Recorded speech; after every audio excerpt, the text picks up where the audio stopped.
ચાલો મિત્રો, તો આજે આપણે સરસ મજાનો આપણે ફરીથી એક વિડીયો બનાવીએ છીએ, જેમાં સ્ટેટિસ્ટિકની અંદર સેમ 4માં આપણે જે યુનિટ નંબર 2માં જે પુરવણી રહિતનો જે પદ્ધતિ આપણે જોઈ હતી, એની અંદર આપણે જોવા જઈ રહ્યા છીએ પુરવણી સહિતની પદ્ધતિ. મિત્રો, યુનિટ નંબર 2માં બે પદ્ધતિના દાખલા પૂછાય છે, એક પુરવણી રહિત અને એક બીજી પુરવણી સહિત. તો પુરવણી રહિતનો દાખલો આપણે ગણી ચૂકીએ છીએ, પાર્ટ 1 આપણો બનાવે છે. હવે આપણે આજે જે બીજી પદ્ધતિ જે ખરી પુરવણી સહિત, એનો સરસ મજાનો દાખલો તમને ગણાવું છું. તમે આ વિડીયો છેલ્લે સુધી તમે જોશો એટલે આઈ હોપ કે તમને આખી પદ્ધતિમાં તમારે શું કરવાનું, કેમનું કરવાનું તમને આઈડિયા આવી જશે. બરાબર? ચાલો, તો ખાસ પહેલા આપણે અહીંયા રકમ આપણે જોઈશું સમષ્ટિના અવલોકનો 4, 8, 10, 14. હવે યાદ રાખજો, તમને અહીંયા અવલોકનો જે આપેલા, બરાબર, આ અવલોકનોને શું કહેવાય આપણે યાદ રાખવાનું ખાસ. અવલોકનોને કહીશું yi. કેટલા? 4, 8, 10 અને 14. ખાસ વસ્તુ જોજો, અવલોકન એટલે yi ગણાય. તેમાંથી પુરવણી સહિત જો પદ્ધતિ તમારી આ લઈ જુઓ. પુરવણી સહિત એટલે પદ્ધતિ નંબર 2 જીસી સ્ટડીમાં આપણી ચેનલમાં તમને ફર્સ્ટ ક્લાસ તમને કમ્પ્લીટ તમને બધા વિડીયો જોવા મળશે. પુરવણી સહિત એટલે બીજી પદ્ધતિ, બરાબર, જે આપણે અત્યારે શીખી રહ્યા છીએ. હવે એની અંદરથી બે નિદર્શો શું કરે આપણે પસંદ કરીએ. કેટલા નિદર્શો? 2. તો બે નિદર્શ પસંદ કરીએ એટલે એને અહીંયા આપણે કહીશું સ્મોલ n બરાબર 2 અને કેપિટલ N એટલે 1, 2, 3, 4. આ બેનો સરવાળો કેટલો થાય? 4. બહુ મસ્ત, તમે મજા આવે. 4 નો સરવાળો આ કેટલા તમે એકમ આપેલા? 4 આપેલા, બરાબર. તો આપણે n બરાબર કેટલા આવવાના? 4. અને સ્મોલ n કેટલા આવવાના? 2. કેમ કે આપણે કેટલા પસંદ કર્યા? બે નિદર્શો, તો n બરાબર 2 લેવાના. જો આપણે 3 લઈએ તો n બરાબર 3 લેવાના. જેવું આપણને કીધું એવું કરવાનું. બરાબર? આટલું આવડે બધાને? બીજું, હવે તમને એવું થાય સાહેબ આના પછી શું કરવાનું?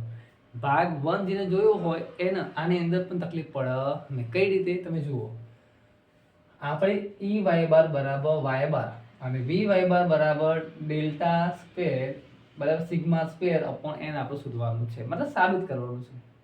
હવે આપણે ગણતરી કરી ચૂક્યા છીએ કે પહેલા આપણે શું મેળવવાનું? ખાસ સમષ્ટિ, યાદ રાખજો, મધ્યક, જે આપણે ભાગ 1 માં પણ શોધ્યો હતો. પહેલા આપણે શું મેળવવાનું? સમષ્ટિ મધ્યક. કઈ રીતે મળે? Sigma yi upon capital N. મતલબ આ જે y ખરા એનો સરવાળો 4 + 8 + 10 + 14 નીચે આપણે n બરાબર 4 વડે કરવાનો શું? ભાગાકાર. એટલે આપણને શું મળે? 10 નો 14 24, બરાબર, 24 ના 8 32 4 36. 36 ભાગ્યા 4 કરીશું આપણે એટલે જવાબ કેટલો મળે? 9. આ તમને શું મળ્યો? કેપિટલ y બાર. યાદ રાખજો ખાસ, કેપિટલ y બાર તમને કેટલો મળ્યો? 9. આ પ્રમાણે શોધવાનું. બીજું સ્ટેપ, આપણે આ વસ્તુ કરી ચૂક્યા છીએ. આ ફર્સ્ટ સ્ટેપનું ભાગ 1 તમે જુઓ એટલે તમને આઈડિયા આવી જ જાય. આ પહેલું સ્ટેપ સમષ્ટિ મધ્યક આવ્યો અને આ કયું સ્ટેપ તમારું હતું? બીજા નંબરનું, જેમાં આપણે શું શોધવાનું? સમષ્ટિ વિચરણ. શું આવે? સમષ્ટિ વિચરણ મતલબ સિગ્મા સ્ક્વેર. શું આવે?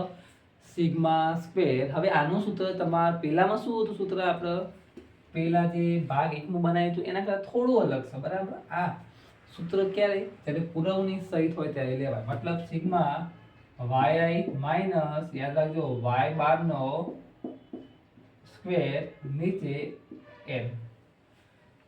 શું આવે? yi માઈનસ y બાર નો સ્ક્વેર અપોન n આવવાનું. હવે આપણે શું કરવાનું જુઓ. હવે તમને આ ખબર પડી જાય તો કે y એટલે આપણે શરૂઆત કરીએ. ચલો, અહીંયા જે આંકડા ખરા 4, 8, 10, 14 ક્યાંથી આપણે લેવા? બરાબર. તો y એટલે 4. 4 માંથી શું બાદ કરે આપણે? કેપિટલ y બાર 9. 4 માંથી 9 જાય એટલે ખબર પડી જાય. આપણે તો આ લખાય 4, 9 અને સ્ક્વેર. જોજો આ પ્રમાણે લખવાનું 4 - 9 નો વર્ગ. પછી શું હતું? 8 - 9 નો વર્ગ. 8 હતા ને એટલે 8 - 9. બીજું શું હતું? 10 - 9 નો વર્ગ. બીજું શું હતું? અહીંયા 14 - 9 નો વર્ગ. જે આંકડા હતા એને આપણે આ પ્રમાણે આપણે કરવાનું, બરાબર છે. બધામાં આપણે વાય બાર માઇનસ કરો. નીચે કેટલા આવવાના?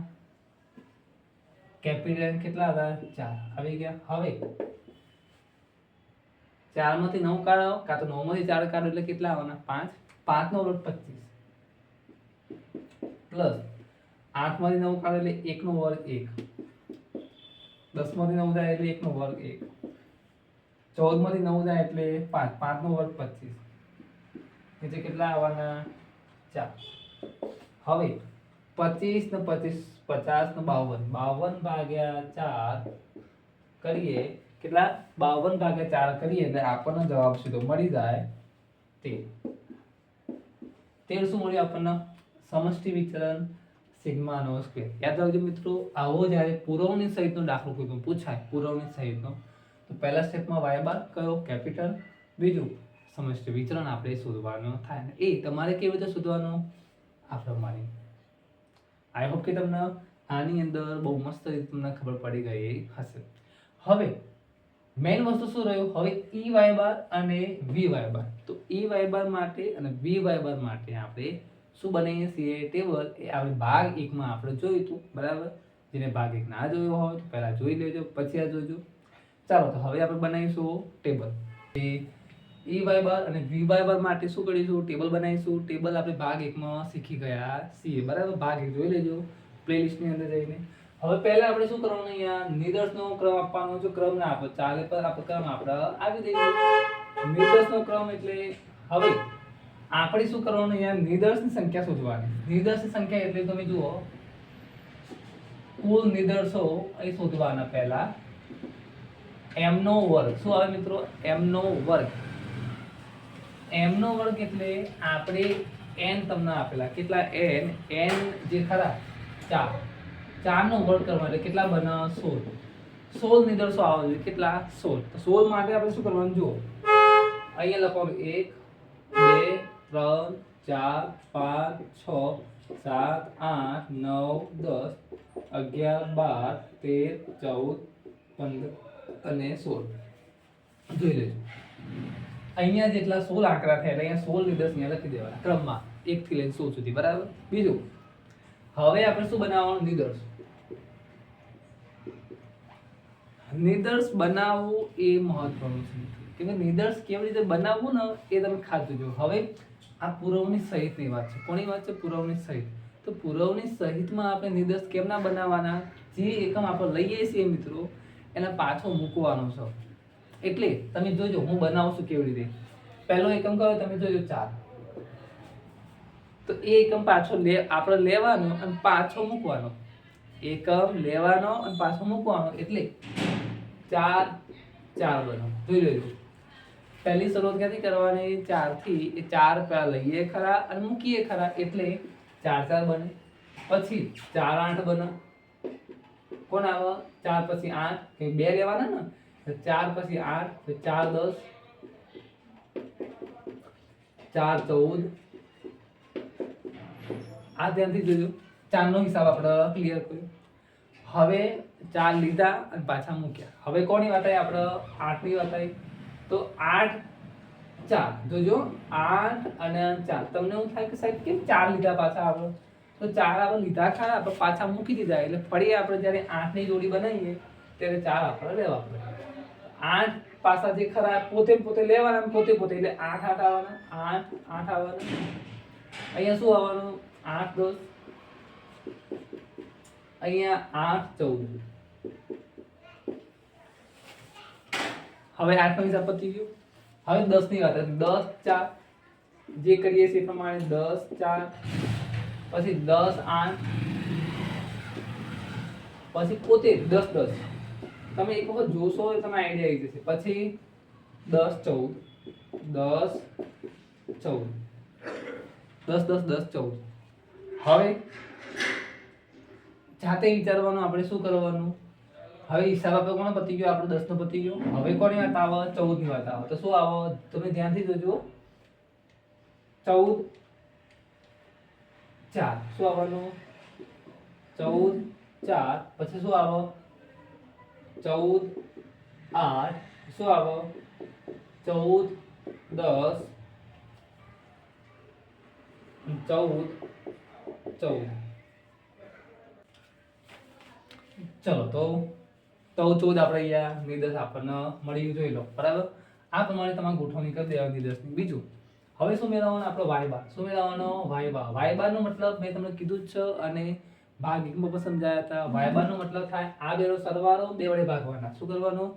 આ બેનો સરવાળો બે વડે ભાગવાના. 4 4 8 એટલે 4, 8 4 12, 12 એટલે 6, 10 4 14 એટલે 7, 14 4 18 એટલે 9, 12 એટલે 6, અહીંયા 8, અહીંયા 9, અહીંયા 11, અહીંયા 7, 9 10, અહીંયા 12, 9 11, અહીંયા 12 અને અહીંયા 14.